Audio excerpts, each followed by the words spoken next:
For as long as I can remember, I believed home was sacred.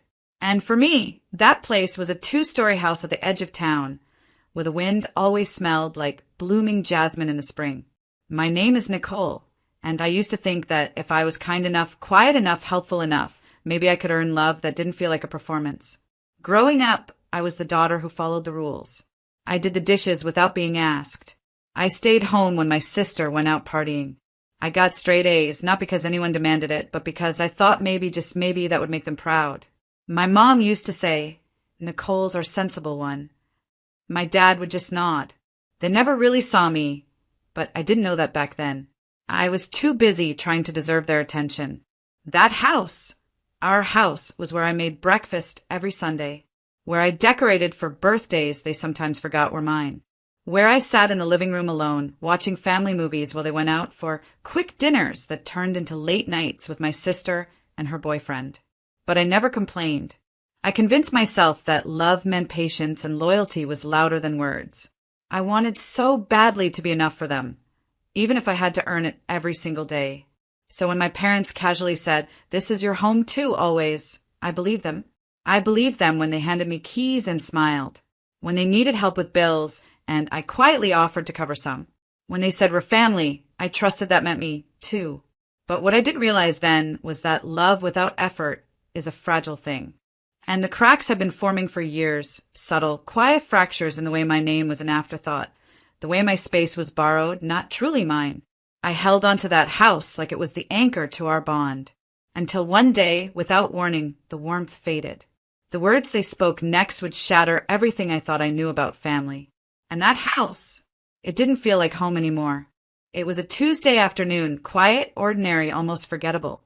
I had just come home from work, balancing groceries in one hand and my phone in the other. I walked in like I always did, like it was still my place, still my home. But the moment I stepped inside, something felt different. My mom was sitting at the kitchen counter with her arms crossed, and my dad stood behind her, unreadable. My sister was nowhere in sight. There was no small talk, no smile, just silence thick enough to suffocate. Then my mom looked up and said it, just like that. "We don't need you anymore, Nicole." I froze, unsure if I heard her right. Her voice didn't crack. It didn't hesitate. It was sharp, flat, final. I blinked. What does that mean? My dad chimed in. "We think it's best if you find your own space.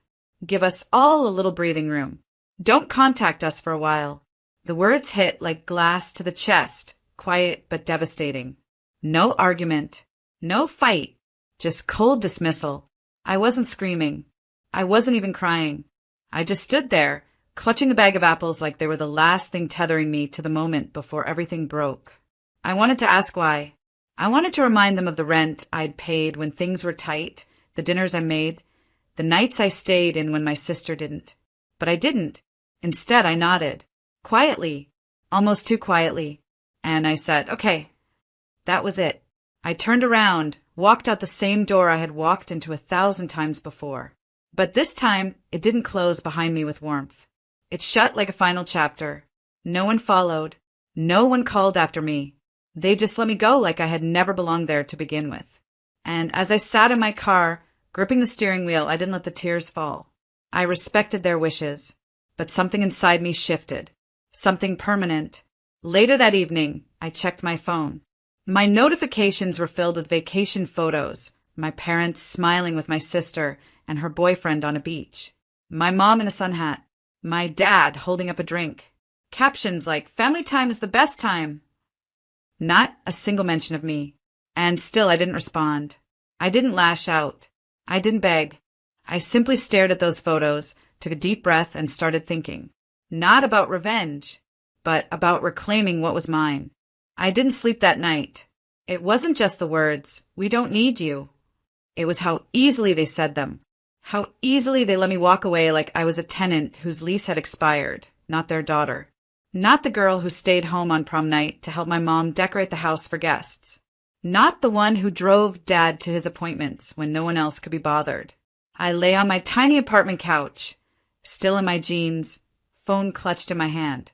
That's when the notification came in. Mom just posted a photo. My stomach sank. I clicked it. There they were. My mother, glowing in a sun hat, drink in hand. My dad, lounging with sunglasses, grinning ear to ear. And front and center, my sister and her boyfriend, arms wrapped around each other like some perfect holiday postcard. Family time in the Keys, the caption read. So much love. I stared at that word, family, like I was never part of it, like I had been cropped out and replaced. The photos kept coming, beach walks, dinner toasts, boat rides. Every picture a reminder that I was no longer in the frame, that I was replaceable, optional. I felt like a deleted chapter in a story I helped write. I kept scrolling, even though each image carved deeper. My sister in my mom's old shawl, the one she promised to pass down to me. Her boyfriend sitting where I used to at family brunch, cracking jokes, being called the fun one. It wasn't even that they went. It was that they celebrated without me. So publicly, so happily. No mention of where I was. No trace of grief or hesitation. Just smiles. I don't think I'd ever felt so invisible, so erased.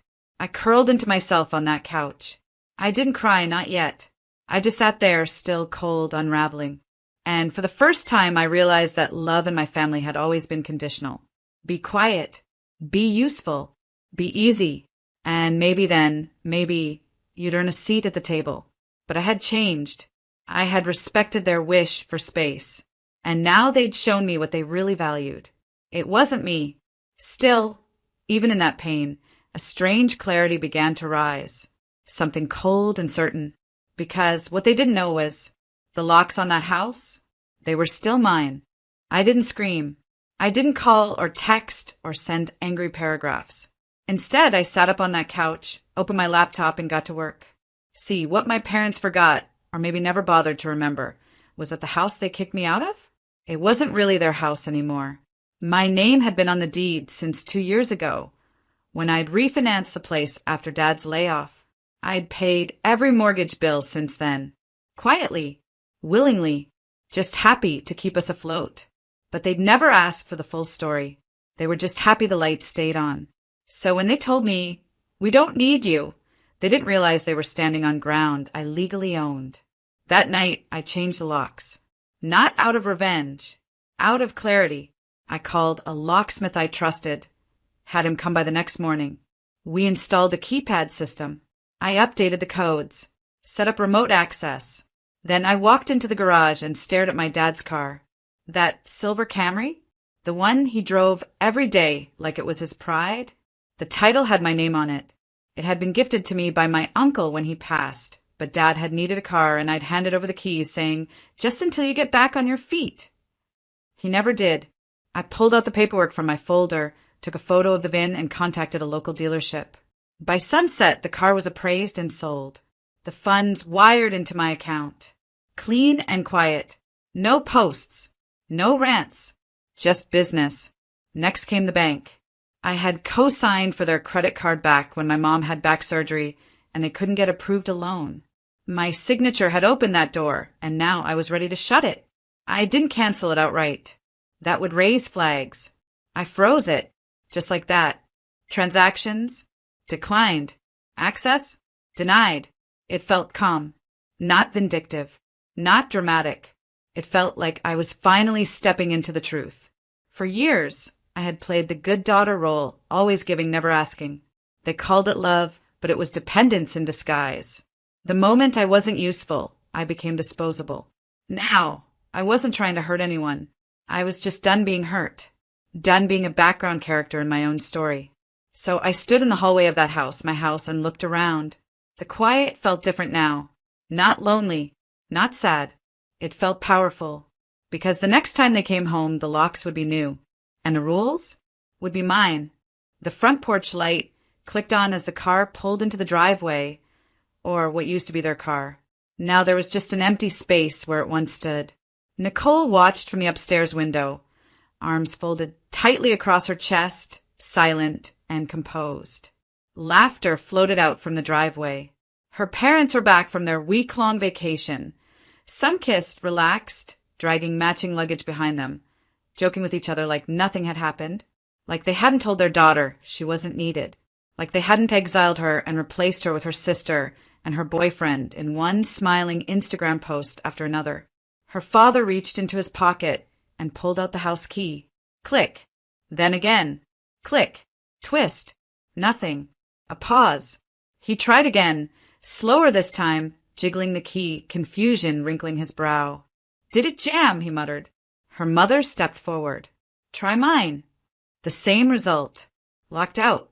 They looked at each other, puzzled. Still not worried, not yet. Not until they looked around and finally noticed. The blinds were drawn. The car was gone. The porch flower pots Nicole had planted were missing. The doormat was new. Cold realization began to seep into their sun-warmed skin. This isn't right, her mom whispered. They knocked. First politely, then harder. Nicole! Her mom called through the door, voice rising, wrapping it in forced sweetness. Honey, open up. Let's not be dramatic. No response. Her dad reached for his phone, dialed, and froze mid-call. Declined. He stared at the screen. Tried again. Call failed, it read. They exchanged a look. Her mom pulled out her card from her purse and walked to the corner coffee shop. She returned less than 5 minutes later, face pale, holding the receipt with declined printed in bold. Panic now. I don't understand, she stammered. I do, her dad said, low and angry. She's punishing us. Nicole opened the upstairs window, just an inch. I'm not punishing anyone, she said, her voice calm, almost too calm. Just respecting the boundary you set. Her mom looked up, shocked. We said we didn't need you in that moment, her dad snapped. And I listened, Nicole said, eyes steady. Now, please respect my wishes. He banged the door. This is our house. Nicole tilted her head, slightly. Check the deed. He faltered. She didn't slam the window. She closed it quietly. The porch light clicked off. They stood there in the dark, vacation smiles long gone, replaced by something they hadn't felt in years. Powerlessness. Nicole didn't feel joy. This wasn't revenge. It was a line in the sand. They crossed it first. She just decided not to pretend anymore. The silence in the house grew louder as Nicole leaned back against the window, watching her parents struggle at the door. She felt the weight of their absence, not just from the house, but from her life. Their presence had always been a looming shadow, casting doubt on her self-worth, making her question if she was ever enough. But tonight, the weight was different. This time, it wasn't just about her. It was about them, their choices, their blind spots, their relentless favoritism. She closed her eyes, the memories flooding back like a tidal wave. Growing up, it was always clear that her sister, Emma, was the golden child, the firstborn, the one who could do no wrong. Their house had always felt like Emma's stage, and Nicole was merely a shadow in the wings. Every parent-teacher conference, every family gathering, it was Emma who got the praise. Emma's grades were perfect. Emma's personality was magnetic. Emma was always fun, always outgoing, always the center of attention. And Nicole? She was the quiet one, the boring one, the overthinker. Whenever Nicole did something right, there was always an unspoken, but, "You could be more like Emma, you know," her dad would say after she aced a test, his voice laced with a smile that never quite reached his eyes. Or her mom, after a family dinner, would casually mention how much easier Emma was to deal with, how much more charming she was. The moments had been so small, barely noticeable at first, but they accumulated. They became the background noise of Nicole's life. Overlooked, underappreciated, always compared to someone who felt like the perfect version of what her parents wanted. And then came the vacations, Emma's perfect boyfriends, Emma's flawless trips, Emma's sparkling life. Nicole was just the observer, the one who tagged along as the afterthought. Every picture posted on social media, every family moment seemed to have Emma as the star, with Nicole lingering somewhere on the edge. This latest betrayal wasn't something new. It was just louder. It had cut deeper, because this time it wasn't just about being second best in her parents' eyes. It was about being invisible. It was about being replaced. I wasn't enough, she whispered to herself. She had tried so hard to earn their approval, to fit into the mold they had set. But in the end, it wasn't enough. And now, as she stood on the other side of the door, locked out of their world, she realized something. She wasn't just second best. She was done trying to fit their expectations. Nicole stared at the door, her hand resting on the new lock she had installed earlier. It wasn't petty what she was doing. It wasn't some act of revenge to make her parents suffer. It was a way to finally, after years of trying to be the good daughter, take back the power they had stripped from her. She wasn't asking for their love anymore. She was honoring herself. Her fingers brushed over the car keys she had sold a few days ago, feeling the cold metal, like a symbol of everything she'd given up for their approval. Her car, her name, her worth. She had let them dictate her entire life up to this point. No more. The first thing she did after they kicked her out? She contacted the landlord, making sure the house was legally transferred to her name. It wasn't just the locks she changed. She had carefully, strategically taken back what was always hers. The house was in her name now, her parents none the wiser. As for the car, she'd sold it quietly, moving the money into her own account. They didn't deserve it. She didn't need the financial burden or the memories tied to it anymore. She didn't just want to protect herself from them. She wanted to be independent, truly independent for the first time in her life. But more than that, she wanted to make sure they understood one thing. She wasn't a backup. She wasn't a placeholder. She wasn't someone to be discarded when they felt like it. So, when they left for their vacation, basking in their joy, thinking everything was fine, Nicole took control. She made those legal calls, filed the paperwork, and had every detail squared away, quietly and efficiently. It felt strange, the way it seemed so simple after years of being emotionally bogged down by them, as if taking action was the only thing that had ever truly made sense. There was no fight, no yelling, no begging them to see her as more than a second option. Instead, she had built something for herself, and that felt powerful. She didn't need them to validate her decisions. She didn't need to argue or prove her worth anymore. That was the moment everything changed, the moment she realized she didn't just survive them. She could outlive them. She could thrive without them. No more pretending. No more begging for crumbs of affection. No more sacrificing her happiness for their approval. She wasn't a child who needed permission. She wasn't the outcast or the invisible daughter anymore. She was free. Standing there in her house, Nicole felt something she hadn't in years. Peace. Real peace. The kind you can only get when you stop looking over your shoulder for approval and start living your life on your terms. When her parents came back, they'd be met with a harsh reality, not just a locked door, not just a list of legal documents, but a daughter who had finally said enough. It wasn't about getting back at them. It was about finally living life without constantly measuring her worth against their expectations. For once, she wasn't chasing after love that was given conditionally. She was giving herself what they couldn't. The calls started coming in the moment they realized what was happening. It was a flurry of missed calls, frantic text messages, and voicemail after voicemail. At first, Nicole didn't even bother to check them. She knew what they'd say. She already knew what they would feel. Her phone buzzed again. A message from her mother. "Where are you? What have you done? We're stuck outside. We need your help." But Nicole didn't rush to respond. She didn't feel the urgency they had. She didn't feel the obligation to soothe their panic. Instead, she sat back on the couch, her hands resting in her lap, calm and composed. A small smile tugged at the corner of her lips. She hadn't felt this much control in years. They never thought this day would come, did they? The daughter they dismissed, the one they casually kicked to the curb, the one they replaced so easily, she was the one who held the keys now. The phone buzzed again, this time with a text from her father. "We need to talk. You can't just do this to your family. We need a resolution."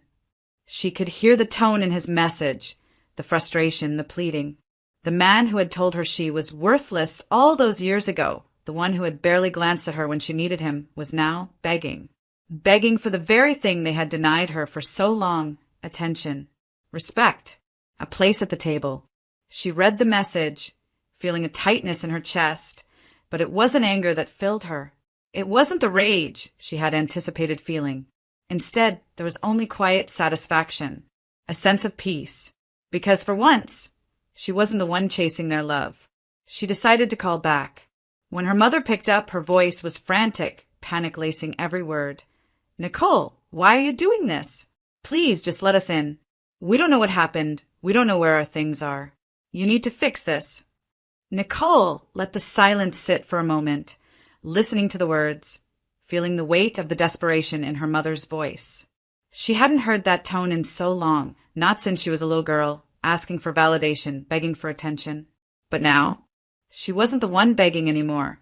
Got it, she said, her voice steady and unhurried. No anger, no bitterness, just calm finality. Her mother's voice trembled. What do you mean, got it? We need to fix this. We need you to fix this. I've already fixed everything, Nicole replied, her tone soft but firm. I've given myself what I deserve. And now it's time you did the same. She hung up before they could respond, her heart strangely light. She wasn't angry anymore. She was done. They had made their choices, and now she had made hers. Later, the phone kept ringing, but Nicole didn't pick up. She didn't need to listen to their excuses anymore. Their panic was their problem, not hers. As the days passed, they tried reaching out, calling her every name in the book, blaming her for ruining the family. But none of it mattered. They had kicked her out, treated her like an afterthought. But now, the girl they thought they could discard became the one thing they never saw coming. Their source of control, their source of comfort, the one they never thought would stand up for herself, had finally become the one who held all the power. And in that power, she found freedom.